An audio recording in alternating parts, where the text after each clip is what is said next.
తెలంగాణ వార్తా విశేషాలను speed news రూపంలో చూద్దాం. కాంగ్రెస్ ప్రభుత్వానికి మావోయిస్టు పార్టీ లేఖ రాసింది. తెలంగాణ ప్రాంతంలో ప్రజాస్వామిక వాతావరణాన్ని నెలకొల్పండి అంటూ మావోయిస్టు అధికార ప్రతినిధి జగన్ పేరిట లేఖ విడుదలైంది. సిపిఐ అనుబంధ ప్రజా సంఘాలపై ఉన్న నిషేధాన్ని ఎత్తివేయండని లేఖలో తెలిపారు. కేసీఆర్ కుటుంబం అవినీతిపై వెంటనే విచారణ కమిటీని ఏర్పాటు చేయాలని డిమాండ్ చేశారు. కేసీఆర్ కు అన్ని ఆస్తులు ఎక్కడివి? హరీష్ రావు ఏ శ్రమతో వేల కోట్ల ఆసామి అయ్యారని ప్రశ్నించారు. కేసీఆర్ కుటుంబాన్ని ప్రజల ముందు దోషులుగా నిలబెట్టి శిక్షించాలన్నారు. అలాగే ప్రజాపాలన కార్యక్రమంలో కాంగ్రెస్ ప్రభుత్వాన్ని నిలదీయండి, ప్రశ్నించండి అని పిలుపునిచ్చారు. హైదరాబాద్ నగరంలోని రోడ్ల మీద వెళ్లే వారిని లిఫ్ట్ అడిగి వారిని బెదిరించి డబ్బులు వసూలు చేస్తున్న కిలాడి లేడీ సయీదా నయీమని జూబ్లీహిల్స్ పోలీసులు అరెస్ట్ చేశారు. జూబ్లీహిల్స్ చెక్పోస్ట్ నుంచి కేబీఆర్ పార్క్ దాకా లిఫ్ట్ కావాలి అంటూ ఈ కిలాడి లేడీ సయీదా నయీమా ఓ వ్యక్తి కారులో ఎక్కింది. వాహనంలో ఎక్కిన తర్వాత రేప్ చేసినందుకు ట్రై చేశావంటూ బెదిరించి నయీం డబ్బులు తీసుకుంది. తాను అడ్వకేట్నని, తనకు అన్ని సెక్షన్లు తెలుసు అంటూ బెదిరించింది. దీంతో బాధిత డ్రైవర్ పరమానంద జూబ్లీహిల్స్ పోలీసులకు ఫిర్యాదు చేశారు. దీంతో రంగంలోకి దిగిన పోలీసులు కిలాడి లేడీని సుల్తానాను అరెస్ట్ చేశారు. కిలాడి లేడీ మీద నగర వ్యాప్తంగా పలు సెక్షన్ల కింద 17 కేసులు నమోదయ్యాయి. కరీంనగర్లోని చైతన్యపూర్లోని శ్రీరామ ట్రస్ట్ ఆధ్వర్యంలో అయోధ్య నుంచి వచ్చిన శ్రీరాముడి అక్షంతలను ఇంటింటికి పంపిణీ చేసే కార్యక్రమాన్ని నిర్వహించారు. ఈ కార్యక్రమంలో ఎంపీ బండి సంజయ్ పాల్గొని ఇంటికి వెళ్లి స్వయంగా శ్రీరాముడి అక్షంతలు అందజేశారు. హిందూ దేవుళ్లంటే ఓవైసీకి చులకన అంటూ ఆయన మండిపడ్డారు. అసదుద్దీన్ ఓవైసీ వ్యాఖ్యలపై ఎవరూ పట్టించుకోవద్దని, పట్టుకోల్పోతున్నామనే భయంతో ఓవైసీ పనికిమాల కమెంట్ చేస్తున్నారన్నారు. రామ మందిర ప్రతిష్ఠ కార్యక్రమాన్ని వివాదాస్పదం చేసే కుట్రలో భాగంగానే బండి సంజయ్ ఆరోపించారు.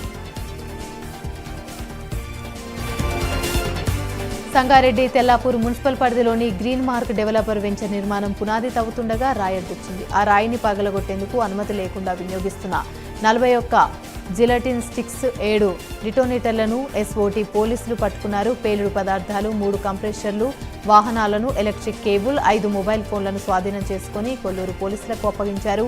Site incharge Ramesh, worker Anjaiah, Saidulu, Janardhan, ప్రకాష్పై కేసు నమోదు చేసి దర్యాప్తు చేస్తున్నారు.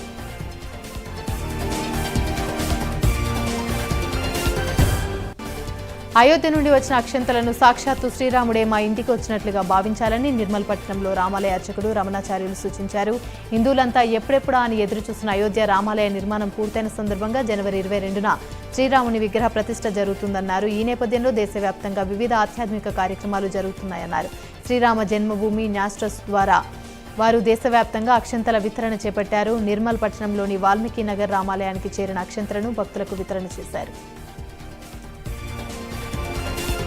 ఉస్మానియా యూనివర్సిటీ విద్యార్థులు, నిరుద్యోగులు ర్యాలీగా సచివాలయానికి తరలి వెళ్లారు. ఓయూజేఏసీ చైర్మన్ లోకేష్ యాదవ్ ఆధ్వర్యంలో ఉప ముఖ్యమంత్రి మల్లు భట్టి విక్రమార్కను సన్మానించారు. అనంతరం నూతన సంవత్సర వేడుకలను నిర్వహించారు. ఈ సందర్భంగా లోకేష్ యాదవ్ కాంగ్రెస్ పార్టీ ప్రజాపాలన ప్రభుత్వం అని ప్రశ్నించారు.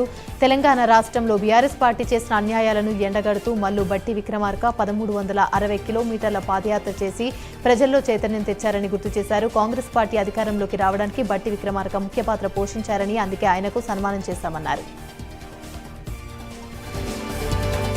నిర్మల్ జిల్లా బైంసాపట్టణంలోని ఈ సేవా కేంద్రం వద్ద జనాలు పడిగాపులు కాస్తున్నారు. ఆధార్ కార్డు అప్డేట్ కోసం రోజుకు 100 టోకెన్లను ఇస్తున్నారు. దీంతో ప్రజలు ఈ సేవ ముందే నిద్రిస్తున్నారు. చలి తీవ్రత ఉన్నా లెక్క చేయకుండా ఈ సేవా కేంద్రం ముందే నిద్రిస్తున్నారు. మండలంలో ఒక ఆధార్ కార్డు సెంటర్ ఏర్పాటు చేయాలని కోరుతున్నారు.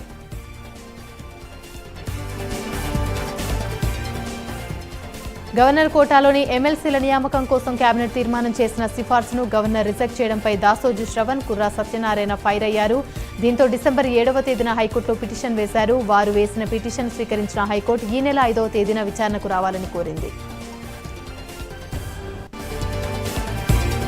నిర్మల్ మున్సిపల్ పారిశుద్ధ కార్మికుల వేతనాల కోసం ఆందోళనకి దిగారు. 3 నెలలుగా వేతనాలు పీఆర్సీ అమలు చేయడం లేదని మున్సిపల్ కార్యాలయం ఎదుట ఆందోళనకి దిగారు.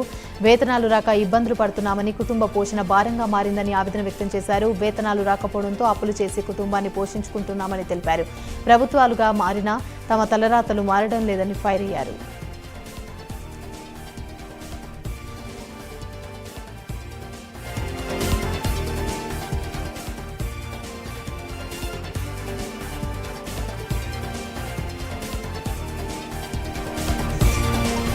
హైదరాబాద్లోని వినూత్న ఘటన చోటు చేసుకుంది. పెట్రోల్ కొరత రావడంతో జొమాటో ఫుడ్ డెలివరీ బాయ్కి కష్టాలు ఎదురయ్యాయి. ఫుడ్ సప్లై చేయడానికి వెళ్లేటప్పుడు బైక్లో పెట్రోల్ అయిపోయింది. దీంతో ఊటావుటిన ఫుడ్ తీసుకుని జొమాటో బాయ్ గుర్రంపై వెళ్లాడు.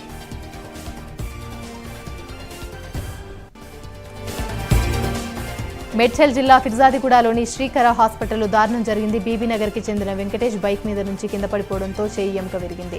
యాక్సిడెంట్ అవ్వడంతో ఫిర్జాదిగూడ శ్రీకర హాస్పిటల్కి వైద్యం కోసం తీసుకుని వచ్చారు. అడ్మిట్ చేసుకుని వైద్యులు అతడికి అనస్థీషియా ఇచ్చారు. తర్వాత వెంకటేష్ మరణించాడు. ఆరోగ్యంగా ఉన్న వ్యక్తి ఎలా మృతి చెందారని బంధువులు హాస్పిటల్ వద్ద ఆందోళనకి దిగారు. యాజమాన్యం వైద్యం అందించిన వైద్యులు వివరణ ఇవ్వాలని బంధువులు హాస్పిటల్ ముందు బైఠాయించారు. స్థానిక పోలీసులు ఆసుపత్రి యాజమాన్యానికి వత్తాసు పలుకుతున్నారని, తమకు న్యాయం చేయాలని బంధువులు కోరుతున్నారు. ఆదిలాబాద్ జిల్లా కేంద్రంలోని బీఆర్ఎస్ పార్టీకి షాక్ తగిలింది. బీఆర్ఎస్ పార్టీని ఆదిలాబాద్ జెడ్పీ చైర్మన్ రాథోడు జనార్దన్ రాజీనామా చేశారు. అలాగే DCCB chairman Bojareddy, Jainath ZPTC Arundhati పార్టీకి రాజీనామా చేశారు. వీరందరూ రేవంత్ రెడ్డి సమక్షంలో కాంగ్రెస్ తీర్థం పుచ్చుకోనున్నారు. హైదరాబాద్ ఉస్మానియా యూనివర్సిటీలోని బీఆర్ఎస్ నాయకులు క్రికెట్ టోర్నమెంట్ వాల్ పోస్టర్ను విడుదల చేశారు. ఫిబ్రవరి 15న కేసీఆర్ జన్మదినాన్ని పురస్కరించుకుని టోర్నమెంట్ను నిర్వహిస్తున్నట్లు తెలిపారు. 5 సంవత్సరాలుగా కేసీఆర్ జన్మదినాన్ని పురస్కరించుకుని ఓయూ గ్రౌండ్లో రాష్ట్ర స్థాయి క్రికెట్ టోర్నమెంట్ నిర్వహిస్తున్నట్లుగా నిర్వాహకులు పేర్కొన్నారు. ఈ నెల 8 నుంచి ప్రారంభమవుతున్న టోర్నమెంట్లో తెలంగాణలో అన్ని యూనివర్సిటీలతో పాటు వివిధ కళాశాల విద్యార్థులు పాల్గొంటారని తెలిపారు. రాష్ట్ర స్థాయి క్రికెట్ టోర్నమెంట్లోని మొదటి బహుమతి ట్రోఫీతో పాటు 50,000 రూపాయల, ద్వితీయ బహుమతికి 25,000 రూపాయలు అందజేయనున్నట్లు నిర్వాహకులు తెలిపారు.